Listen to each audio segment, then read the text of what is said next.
I'm going to give you a presentation on the 7 megatrends that I see that are going to be important for the global cement industry in the next few decades, specifically out to 2050. I'll go through them one at a time, and I'll try and give you some idea of where I think everything is going. The information that I'm going to give to you today may well not be new, you may well be aware of it, but I hopefully this will give you an idea of specifically where the cement industry is going. And in contrast to Jill, the scenarios that I'm looking at they're going to happen. They're certainly going to happen. The combination of the different scenarios, how everything turns out, will have a variety of different effects. But these are certainly trends that are going to happen. So first of all, demographics is going to be the most important factor influencing the global cement industry over the next decades. Critically, the aging of the developing nations, for example China, we'll look at that, the aging and depopulation of some of the developed nations, including, for example, Russia and Italy, and also the importance of immigration. So just by way of illustration, let's have a look at China. Now the graph on the left-hand side is the total population by major age groups. So the red line in the left-hand graph shows you the number of people in China who are of working age. Now you'll notice on that graph it peaks around 2015 and then very, very dramatically drops. The green line there is the number of people over 65 not contributing to the economy, essentially retired, and that dramatically increases past 2010, 2015, 2020, which shows you actually that China's one-child policy is leading to one of the most catastrophic declines in workforce ever seen in the world. And China is it's not happening very much at the moment, but it's going to happen very, very rapidly, and it's going to be one of the most aged populations in the world within 20, 30, 40 years. Now on the right-hand side you've got the total population, and these are in different scenarios. The high variant sees the population of China plateauing. The medium variant in blue sees it falling quite quickly from around 2020. And the low variant sees it halving out to 2100. So you can see that China is facing a demographic time bomb in many ways. And you have to take that into account when you're looking at projections of economic growth in China. And just while I'm on it, whenever you see a forecast, whenever you see a graph with China's cement production on it, and it says 2.5 billion tons or 1.5 billion tons, don't believe it. This is absolute rubbish. Look at the internationally comparable amount of cement produced in China. It's going to be something like 600 million tons, 700 million tons, 800 million tons, which is still a huge amount, but it's not 2.5 billion tons. Whenever you see a graph, a pie chart saying it's 2.5 billion tons, just look again. Take it with a big pinch of salt. You won't find it in global cement, that's for sure. Again, aging of developing nations. Take a look at India. The peak, again on the left-hand side, for working, the working part of the population still peaks later than China, but it's going to be around 2050. The green line for aging people is going to come later, but it's still going to increase. And this again is a country which is going to have a problem eventually with an aging workforce. Looking at the total population on the right-hand side, the high variant rises from about 1.2 billion people at the moment, past 2 billion people in 2050, and creeps up towards 2.5 billion people just in India by 2100. The blue sees it levelling off around 2050 at past 1.5 billion people. Quite scary numbers. Now, I just want to have a quick look at aging and depopulation of developed nations. This is a well-known situation which is occurring, for example, in Japan, in Russia, in Italy, countries which have a very low birth rate and in some cases a high mortality rate. So, for example, the total population of working people in Russia has already peaked, the red line on the left-hand side, and it's going to fall from around 100 million people down to 75 million people. The aging in Russia, the number of aging people past 65 is not so high. This is partly because there's high mortality at low age there. But then if you look at the total population on the right-hand side, the high variant still sees it decreasing from around 135 million tonnes it should be.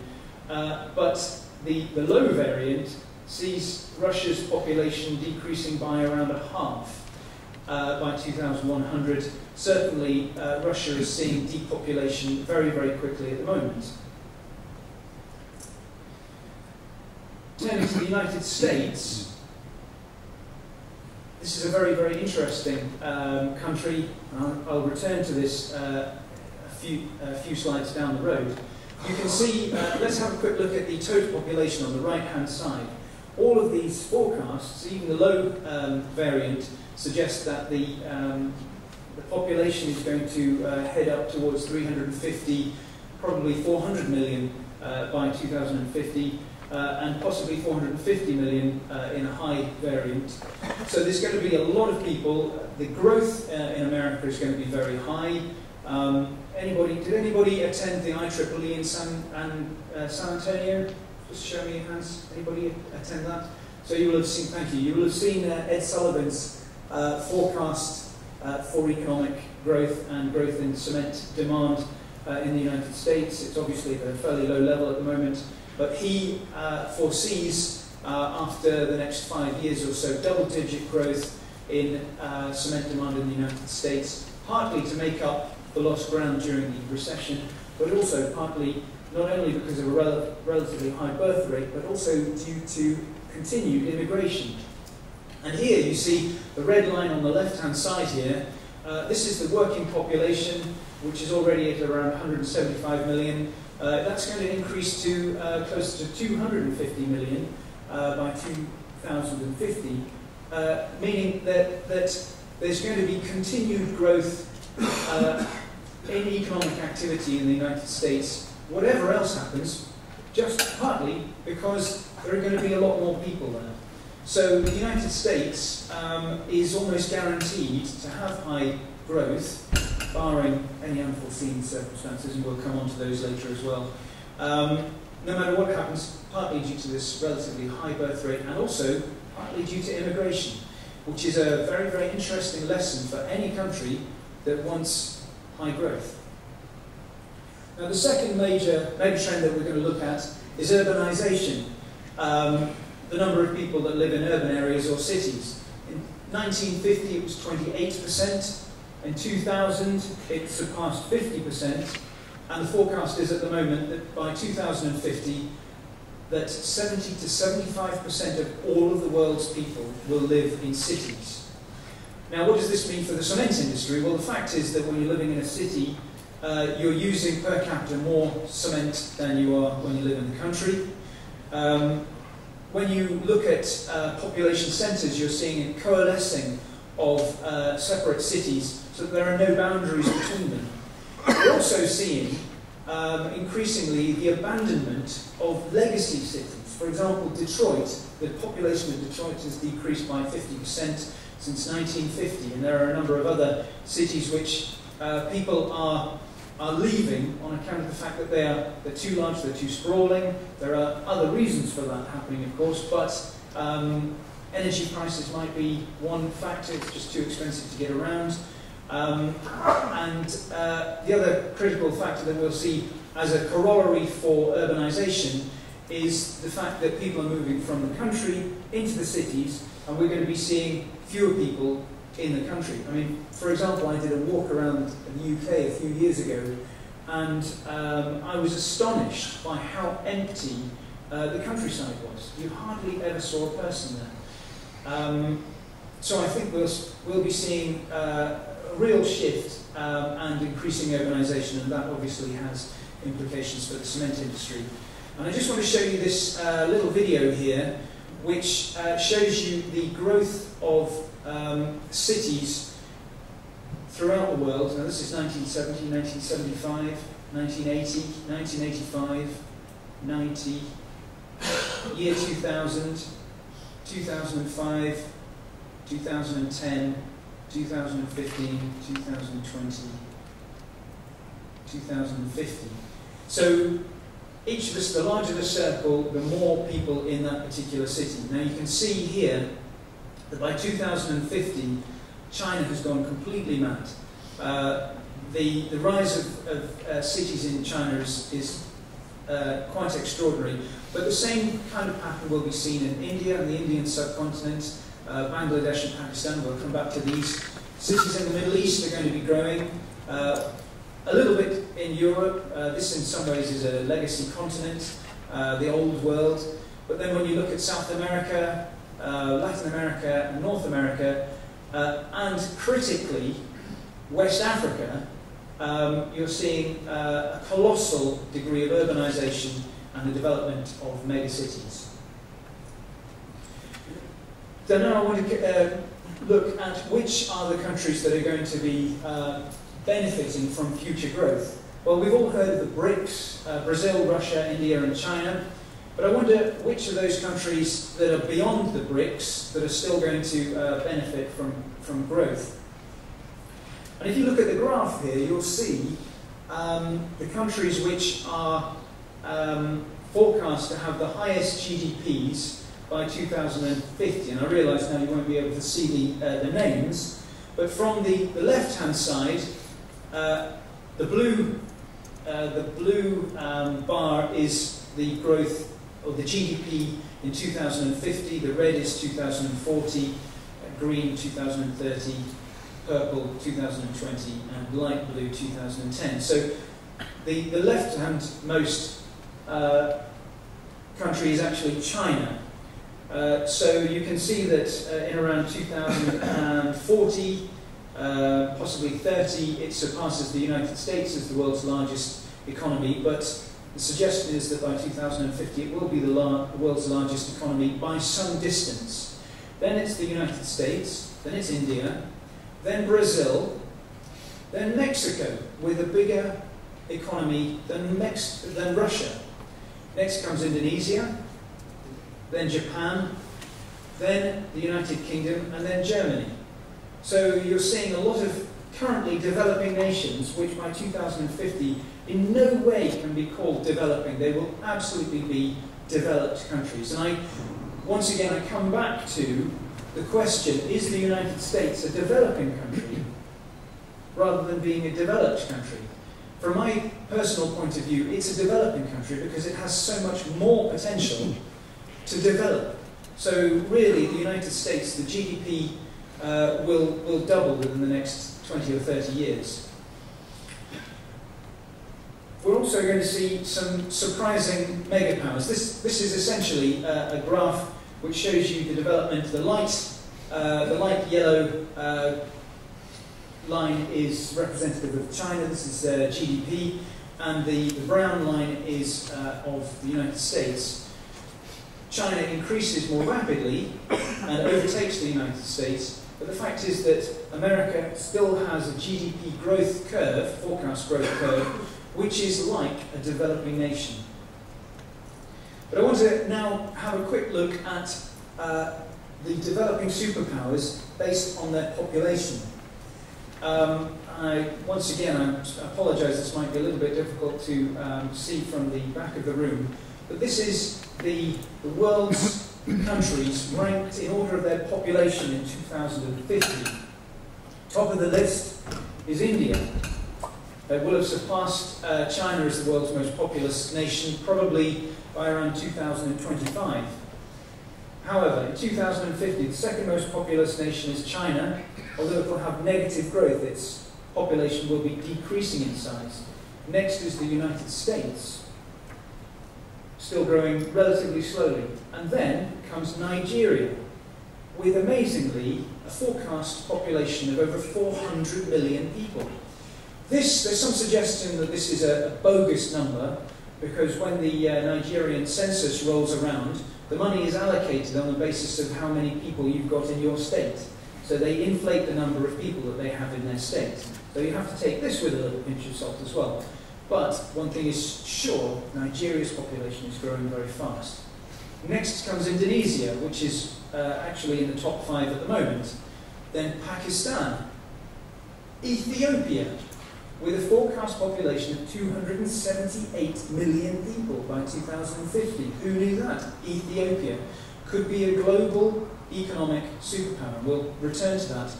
Next, Brazil. So Ethiopia would have more people living in it than Brazil by 2050. Quite astonishing.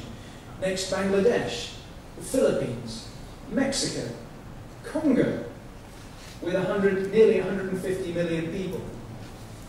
Egypt, Uganda, with still a very, very high growth rate in population. Vietnam, Russia, still high, but reducing in the number of people by 2050. And then Japan, with 107 million people, approximately 20 million people fewer than there are at the moment. And then Turkey and Iran. And I personally must say that I think Iran has got a fantastic future if everything goes well, partly because it has a lot of oil wealth. So when you look at the top 20 countries by GDP, they include most of the countries that we've just mentioned. China, United States, India, Brazil, Mexico, Russia, Indonesia, Japan, UK, Germany.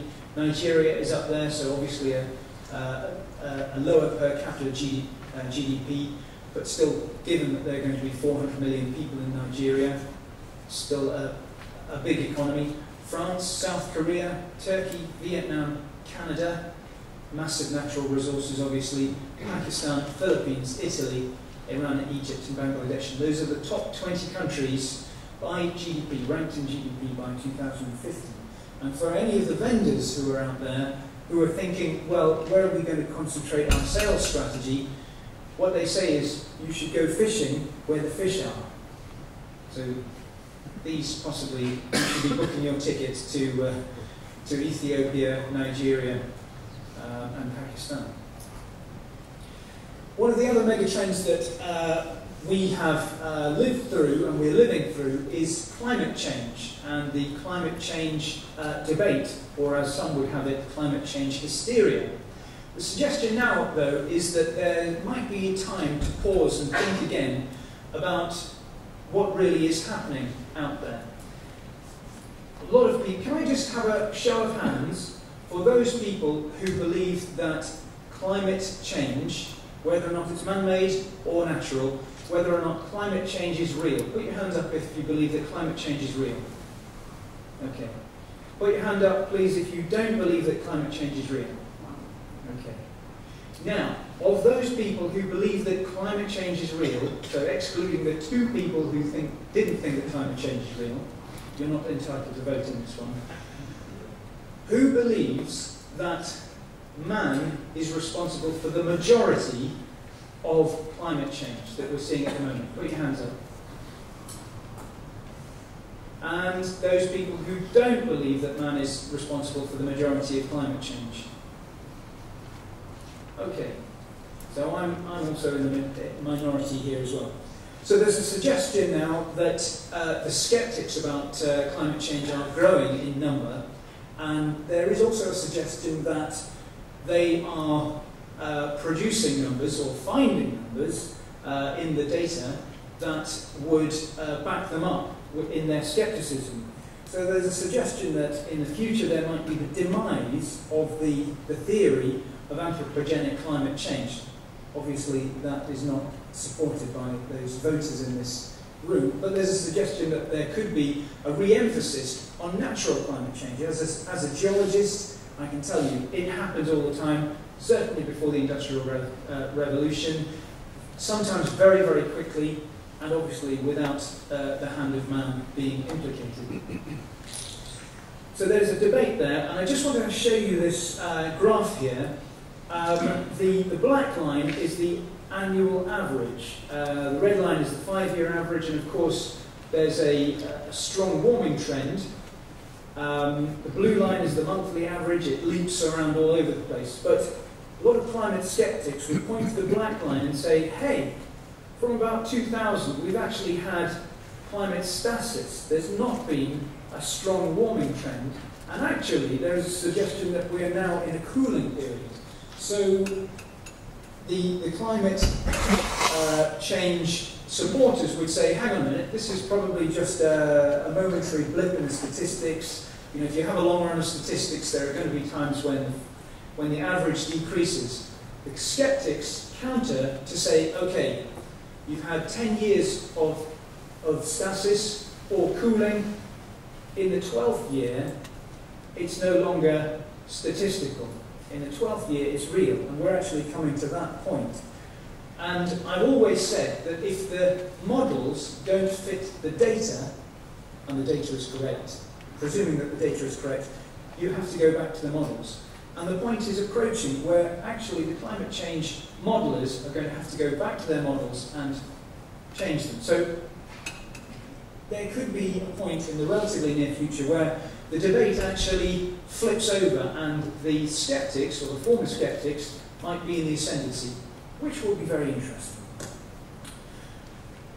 A corollary of climate change, if it continues, which might be reasonable to expect, is that actually there's going to have to be a lot of infrastructure hardening, which could be very, very good for the cement industry.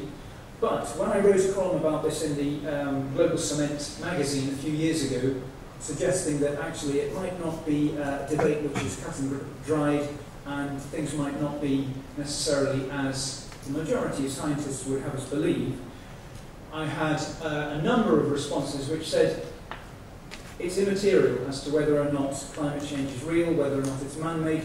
The fact is that we all have to use fewer resources, and that came across very, very strongly. The fifth megatrend that I think that we will see in the cement industry is paradigm shifts in cement chemistry and technology to a limited extent.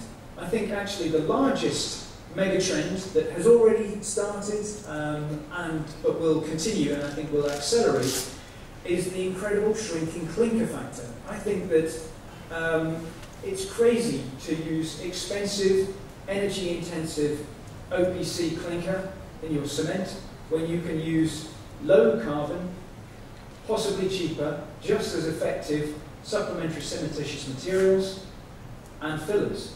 And if you could produce higher strength cements, more effective cements, by changing your chemistry or changing your processing, you could actually use lower amounts of clinker in your final cement. So I think we're going to see the clinker factor being relentlessly driven down by companies for no other reason than to increase their profits and their margins.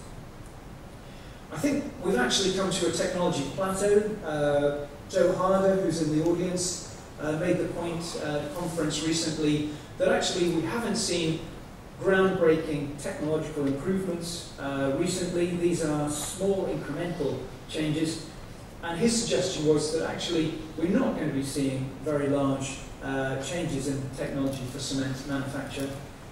The paradigm shift, though, will come if any of the supporters or promoters of alternatives to the calcium carbonate mineral system actually make their cements work economically. And there are a number of different cement systems out there that are being promoted, which are being researched. At the moment, we did a conference, I think a year ago, called Future Cements, which looked at specifically alternatives to ordinary Portland cement-based cements. If any of those companies and organisations make their cements work specifically economically, that's the most important thing. If it's more expensive than cement, it's not going to work.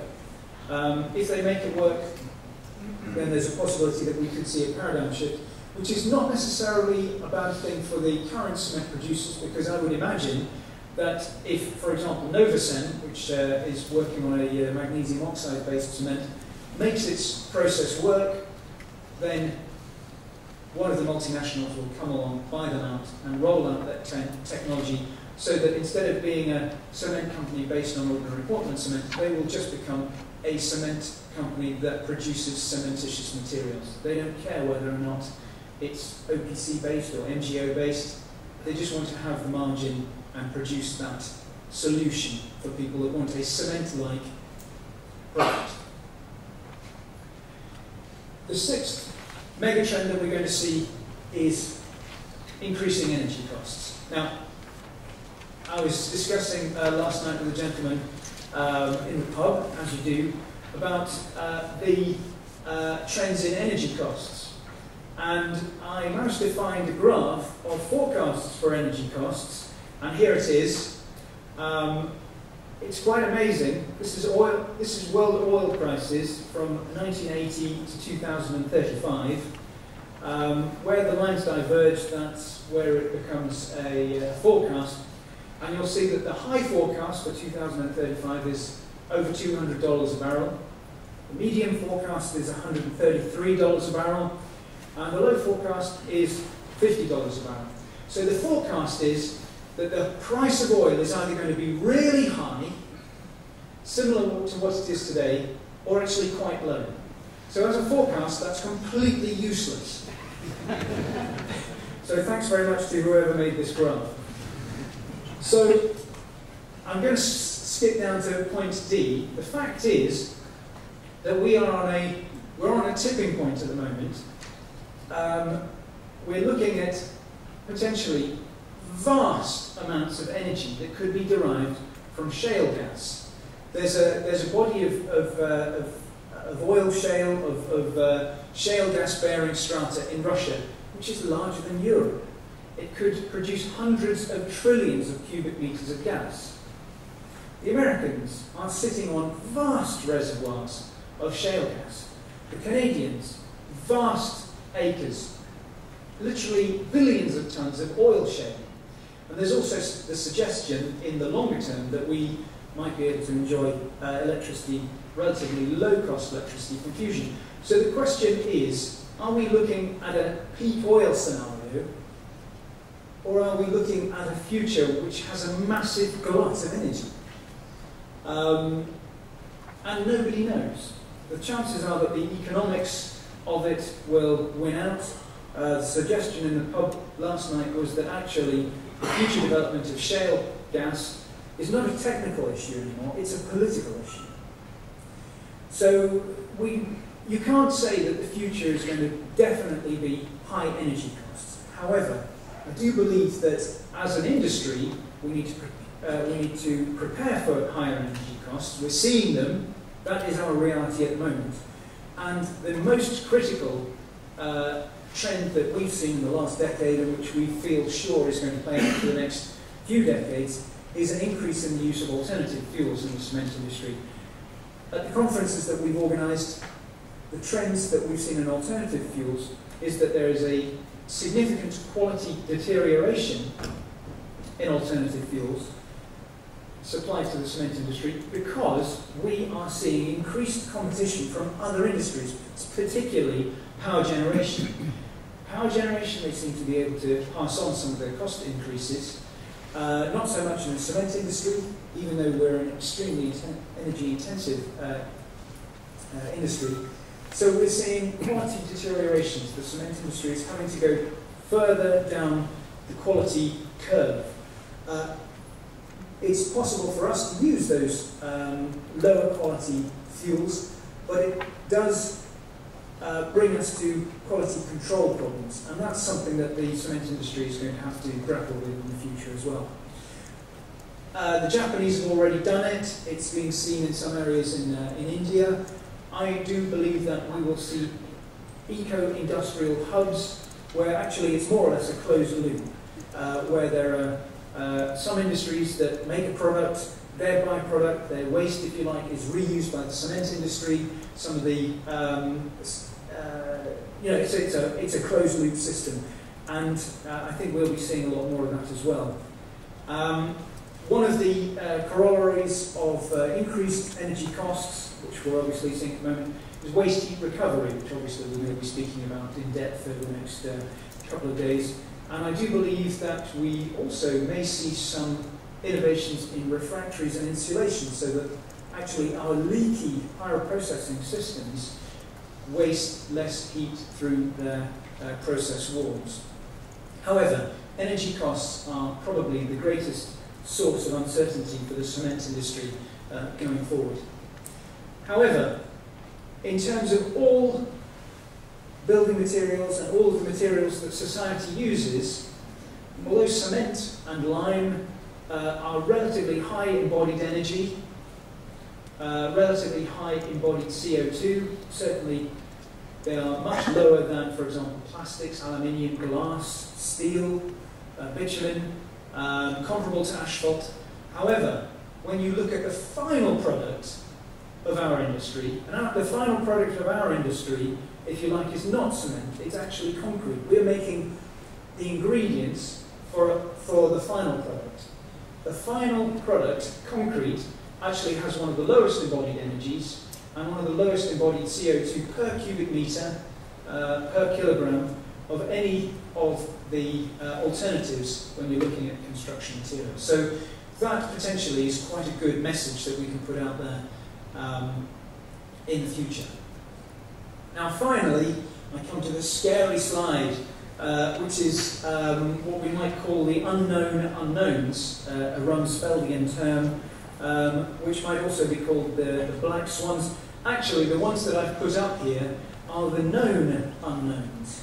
And point X is the real unknown unknowns, which are very, very highly unlikely. Invasion by aliens, the eruption of a supervolcano, actually, which could go on to the known unknowns because they do happen. And they do obliterate continents. It happened in Yellowstone National Park about 650,000 years ago and covered the whole of North America in a blanket of ash. So that's going to happen, and there's been a recent paper which was published which showed that actually a supervolcano can go from relatively dormant to exploding in a matter of a few hundred years. So, you know, it could happen. However, the known unknowns, the problems that could come up, they might not be these ones, but there'll be something happening in the next 40 years which is going to upset all of the plans, all of the scenarios, all of the forecasts, include Eurozone collapse. Can I just have a show of hands? All those people that think that Greece will exit the euro by the end of the year. Okay, in reverse, all of those people who don't think Greece will exit the euro by the end of the year. Wow. So I presume that these people think that the entire euro will collapse and there won't be any euro to escape from. Okay, well, right. So, US bankruptcy. It technically could happen. We got very, very close to it last year. They have a deficit of around $16 trillion. Still borrowing, it's still increasing. There could come a point where that becomes unsustainable. Chinese hard landing. They're in a soft landing at the moment. They've actually started to roll out some measures which will actually boost their economy and avoid the risk of a hard landing. Remains to be seen where that heads. Regime change in China. I put it out there as a possibility. SARS, H1N1 bird flu, swine flu, Ebola, West Nile fever, mutations. Anybody that's seen some of the scarier films will know that it could go around the world. We've seen some of these pandemics, 60 million people killed in the Spanish flu epidemic in 1918-1919. Certainly could happen. Arab Spring-like events that you cannot suggest. For example, the peoples in the northern part of South America could decide, we've had enough of Hugo Chavez, we've had enough of the the situation here, we're going to rise up, everything could change. When you look at the maps of the largest megacities in the world, 2050, a lot of them are in the northern part of South America. Who knows what could happen? Accidents, nuclear accidents, Fukushima, biological accidents, chemical accidents, you know, a lot of different things could happen. An LPG terminal could go up, who knows? Catastrophes, weather, earthquakes, tsunamis, these are all possibilities. You don't expect them, they'll come along, they'll shock you. 9/11 type events. In some ways we're sitting on the edge of our seats waiting for something else to happen. Somebody could be planning this right now. War, there's wars going on all the time, all over the world. This is not a new thing. The question is, could there be a war, for example, over the South China Sea? Could there be a war over the economic situation? Could there be a war? Who knows? Chances are something unusual is going to happen. Could there be a superpower conflagration, proxy states fighting over Syria? Russia versus the United States? Could Israel attack Iran? A lot of, you know, scary scenarios, none of which actually make the situation better. But who knows? And then the real unknowns, things that you absolutely can't imagine that could happen, might happen. So, looking out into the future, I suggest that there are 7 megatrends, 6 of which you can really plan for. The 7th, you absolutely can't do anything about for the most part. My conclusions are that by 2050, humanity will increasingly live in cement-intensive megacities. Economic power will have shifted to Asia, but critically also to Africa, West Africa, and East Africa. Many countries will be struggling to cope with aging populations. We may well be in the midst of a climate change disaster, but also possibly not. Ordinary Portland cement, intensive cements, will be a costly, polluting rarity. Blended cements and alternatives to OPC will be the norm. Energy costs will dominate all business decisions, even more so than they do at the moment. Use of alternative fuels will be near universal, and we have to overcome the technical challenges that are implicated in that. Cement production will be energy utilised, so that everyone's power processing system will be optimised for energy use and energy production. So I think that waste heat recovery is going to be one of the major trends in the next 40 years. And I think, and we'll be hearing from the next speaker, that Europe, certainly America, and a lot of other countries have been totally left behind by India, China, and Japan. And one thing that we can expect is the unexpected, and to succeed, we must be flexible. So I hope that's given you a bit of an idea about where the cement industry might be heading towards the year 2050. Thank you very much.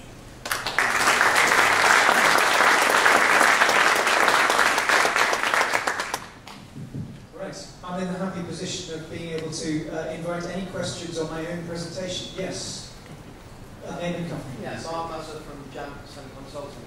Just wanted to go back to the start of your presentation where you were questioning the output figures from the Chinese cement industry and wondered where that came from. When you look at China's per capita cement consumption, you have to ask yourself, when China has 300 million farmers, does it have a per capita cement usage higher than Singapore at the height of its development curve? For one, speaking to the various Chinese over the years, they've actually backed me up on this. They've said a lot of the cement production capacity, which is included in official figures, is what they call 4 farmers and a kiln. So actually they set up a kiln, they give it a nominal capacity, they use it to make low quality cement for a barn floor or a road to their farm or whatever from the highway, and then it becomes obsolete. They don't use it again. They might fire it up every couple of years, but that capacity remains on the official statistics.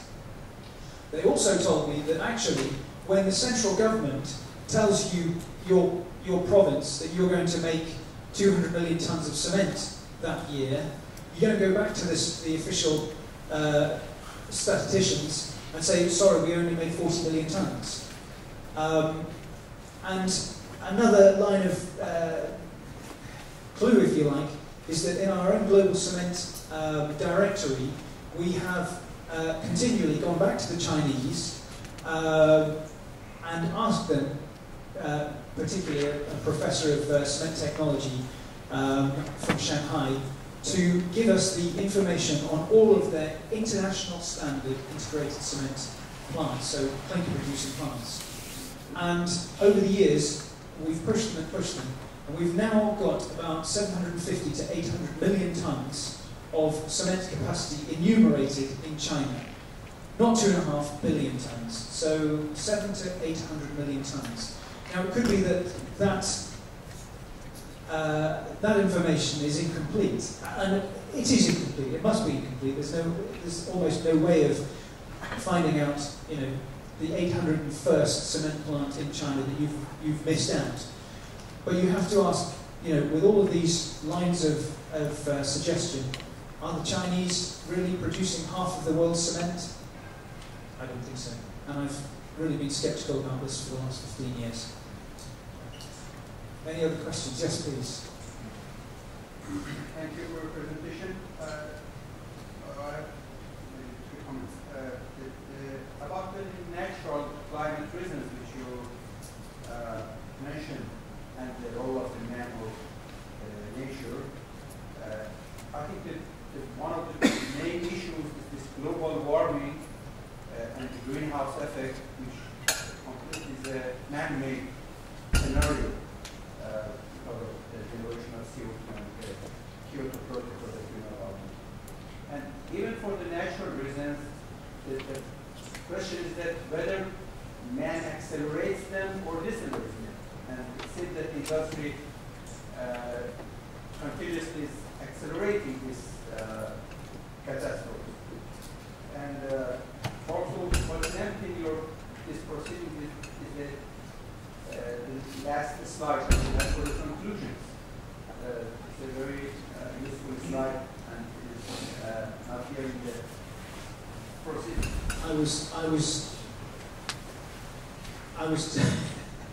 I had to put this presentation together at the last moment. Sorry, I should have explained. All of the presentations that are going to be made available by the presenters will be available for download from our website from early next week. In fact, I haven't received all of the presentations yet from the speakers. So. Okay, and the last point is to thank you for something which is included in your presentation and you didn't mention, is using that poem from a Farsi poet, Niami. Yes. Which is very... You're familiar with this poem? Yes. Okay. Maybe you can declaim it in Persian a little bit later. later. Of course, not in memory, but the last sentence is آن کس که نداند و نداند که نداند در جهل مرکب ابد الدهر بماند. Fantastic. Thank you very much.